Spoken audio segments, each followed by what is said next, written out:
Thank you so much for being here. Thanks for having me. It's not, coming back. Not far to go, right? Not far to go. No, I drove in from Mission this morning. Drove in from Mission, BC today. Nice drive. And I mean this in the most respectful way. Why did you move back to BC? My family's lived here for a long time, and when I found out I was going to be a mom, I was like, I'm not raising my kid on like Avenue Road in Toronto. I'm going to move to Mission. There's lots of space. There's lots of trees. We got like kind of a bear issue, but that's okay. Yeah. We work through it.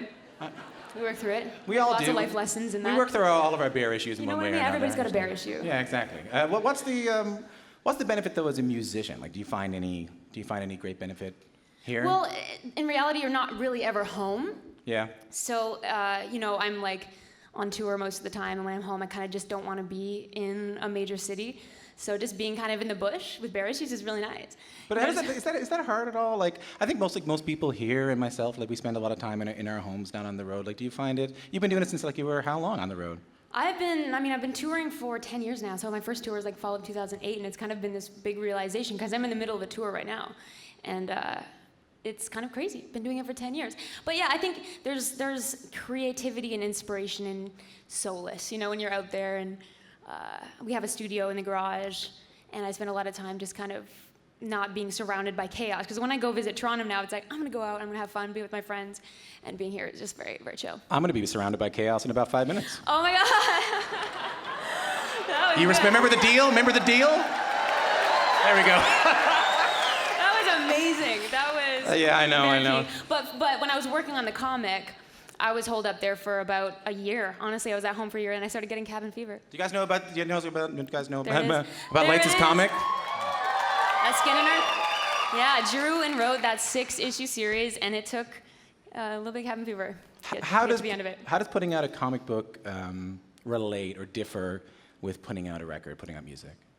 It's like, it's my first time doing a comic, so it was a lot of like YouTube University, like actually just looking things up online every time I had to figure something out. And I'm kind of thankful that I learned it all. Now I know I have a whole new skill set. But it's not too different in the layering process. You start out with an idea, you sketch it in, you start to fill in all the blanks, and then you have an end product at the end. But it is a whole different skill set. It really is. And being able to merge both worlds was really special. I like how the difference between you and me is that like I use YouTube to figure out how to unclog my sink.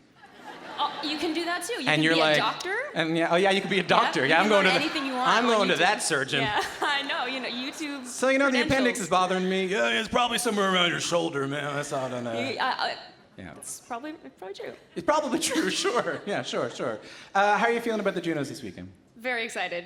It's kind of, it feels like this like you were mentioning. The 2009 was my first Junos ever. And I took home Best New Artist, and I had just left. Yeah, it was Crazy Spreads. Thank you, guys. It was awesome. Good feeling. And it's like everything has kind of come full circle, and I've been on a journey, quite literally, for the last number of years since that first year. And I feel like I've just gone through such an experience, like learning about myself. And this record feels like the most myself. And now I'm coming back, not a new artist, but an artist that feels whole, and for the first time. Does that Best New Artist come with like a certain expectation? Like we're having Ruth B on later. We're gonna talk about this. Like, is it like, oh, I won this and now I better get going? I think it's like the way I received it. I don't know how you're supposed to receive it, but the way I received it was like, I must be doing something right, and because like. In music, there's no rules. Like, there's no rules in this industry, and there's nobody telling you what's right or what's wrong. So you just kind of wing it. No one really knows what they're doing, except for you. Oh yeah, I know exactly what I'm doing. Yeah. Look at you, I'm like, that guy knows. Yeah, this jean jacket here tell you know what I'm doing. Yeah. And, I'm gonna go for Al Borland. That might be what I'm going for. Yeah. That's the second time Al's come up today. That's amazing. Well, I've been around all day. Does it mean more for you to be nominated at home? Like, does this mean a bit more? See, now that you're in BC, with the especially because my family can come. Like, are they here? My husband's coming. Everyone lives here. We all have a little compound out in Mission. It's like. So it makes it sound extra weird, but it's not. It does sound a little weird. Yeah. It's not a sandbags all around. It's a moat. That would be a great idea. That might solve the bear issue. Not sure. You know what? We can always look it up on YouTube. How about another round of applause for our friend Lights? Are you gonna come back and sing another song later in the show? She's gonna come back and sing another song later in the show. Ladies and gentlemen, good luck this weekend. Ladies and gentlemen, give it up for Lights.